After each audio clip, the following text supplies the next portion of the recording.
नमस्कार, जय श्री कृष्ण। मां करिश्मा पेसवाणी ऐं मुंहिंजे चैनल में तव्हां सभिनीनि जो स्वागत आहे। जीअं त तव्हांखे ख़बर आहे, अॼु श्री संत साईं कंवरराम साहिब जे वरसी जो ॾींहुं आहे। त अॼु जो विशेष वीडियो मां उन्हनि जी श्रद्धांजलि जे रूप में समर्पित थी कयां।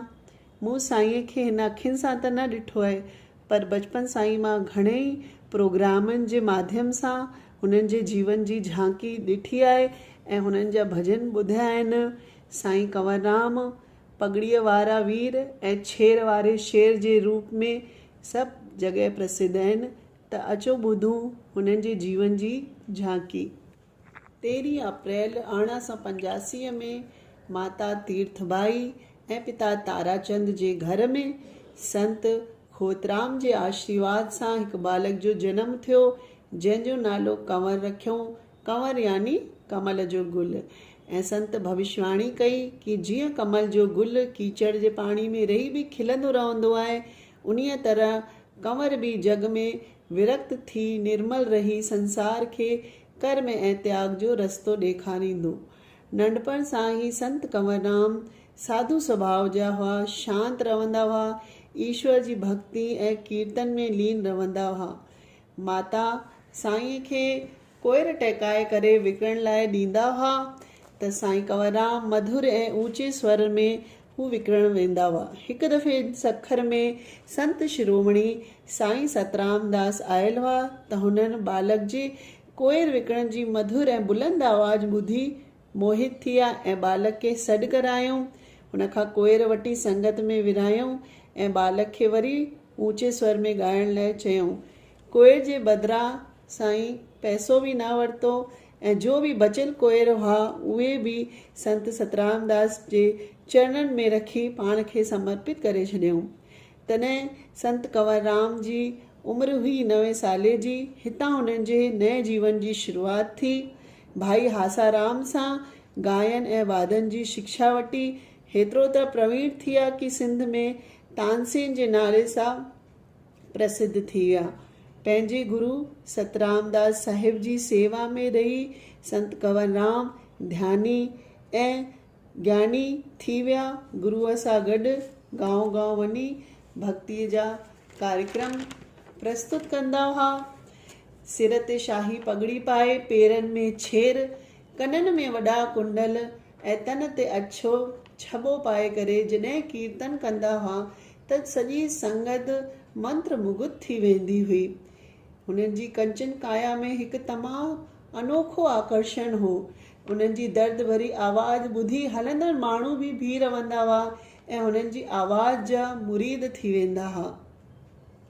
साईं जे प्रयास सां सूफ़ी संतनि जी वाणी सिंध जे शहर शहर गांव गांव जे घर घर में ॿुधण शुरू थी वई।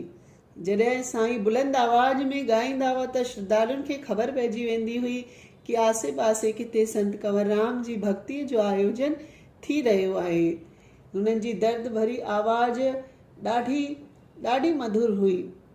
भक्ति जे कार्यक्रम सां जेको भी धन मिलंदो हो, साईं सभु बेबस बालक ऐं न्याणियुनि जी शादी, विधवाउनि जे विवाह में ख़र्च करे छॾंदा हुआ। हेतिरो क़दुरु भी उन्हनि खे अभिमान, छल कपट, लोभ कॾहिं भी छुए न सघियो। ज़रूरतमंद जी सेवा ही उन्हनि जे ज्ञान ऐं तपस्या जो लक्ष्य हो। कोई नयो प्रेमी जॾहिं साईं सां मिलण ईंदो हो त उन्हनि जी सादगी ॾिसी सुञाणे ई न सघंदो हो कि ही संत कंवरराम साहिब आहिनि। हुननि जो सॼो जीवन प्रेरणास्पद हो। भक्तिअ जे माध्यम सां उन्हनि न केवल आध्यात्म जी बल्कि हुन सां गॾु नैतिक ऐं सद्भावना जो संदेश भी ॾिनो। हू सचे मायने में हिकु कर्मयोगी, त्यागी ऐं तपस्वी हुआ। मात्र हू उपदेश या भजन न कंदा हुआ, पाण भी सेवा कंदा हुआ। हुननि जे जीवन में घणेई रूहानी चमत्कार थिया। उन्हनि में हिकिड़ी घटना इहा आहे कि हिकु दफ़े शिकारपुर जी शाही बाग में प्रभात वेले में हिकु माई पंहिंजे नए ॼमियल मुअल पुट खे खणी साईंअ जी झोलीअ में विधियो ऐं चवण लॻी कि हिन खे चिर जीवन जो आशीर्वाद ॾियो। साईं कंवरराम प्रभु आराधना में लीन थी करे लोरी ॻाइण लॻा ऐं ॿार अची रोअण लॻो त माई साईंअ जे चरणनि ते किरी पई ऐं पोइ संगत खे बालक जे मरियल थियण जी ॻाल्हि ॿुधाई त सभु ताजुब में पइजी विया। त साईं हुन महिला सां प्रार्थना कई कि वरी कॾहिं बि ईअं न कजई, अॼु त प्रभु मुंहिंजी लाज बचाई आहे। हिन खां पोइ साईं कॾहिं बि लोरी न ॾिनी। ऐं ॿी हिकिड़ी घटना आहे कि सिंध में हिकु दफ़ो सत्संग पियो हले ऐं तमामु मींहुं पियो पए, त हुते जो जमीदार साईं जी परीक्षा वठण लाइ चयो कि तूं कुझु अहिड़ो ॻाए कि हीउ मींहुं भीजी वञे। तॾहिं साईं सोरठ भॼन ॻायो त आसमान धीरे धीरे साफ़ थी वियो। उन्हनि जा कुझु प्रसिद्ध भॼन आहिनि, नाले अलख जे ॿेड़ो ऐं कीअं रिझायां तोखे कीअं परचायां, असां सभु अॼु बि ॿुधंदा आहियूं। साईं संदन मृत्यु जी अहसासु उन्हनि खे 7 ॾींहं पहिरियों ई थी वियो हो। 1939 में सखर वञण लाइ जॾहिं गाॾी रुख स्टेशन ते पहुती ऐं धीरे धीरे हलण ते हुई त हिकु गोली अची साईं जे सीने में लॻी ऐं हरे राम कंदा साईं हुते किरी पिया ऐं पाण पखेरू ॾामी वियनि। अॼु बि उन्हनि जी प्रेरणा स्वरूप संत कंवरराम साहिब मिशन हली रहियो आहे। हिन मिशन जा घणेई धार्मिक ऐं समाज सेवा जा कम अॼु बि सॼे देश में हलियल आहिनि।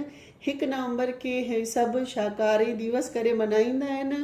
असां सिंधियुनि खे हेड़ी रूहानी शख़्सियत ते गर्व आहे ऐं साईं जे चरणनि में शत शत नमन आहे। त इहा हुयो अॼु जो वीडियो। तव्हांखे कीअं लॻो कमेंट करे ज़रूरु ॿुधाईंदा। वरी मिलंदासीं हिकु नए वीडियो सां। तेसिताईं मोकल थी वठां। जय झूलेलाल।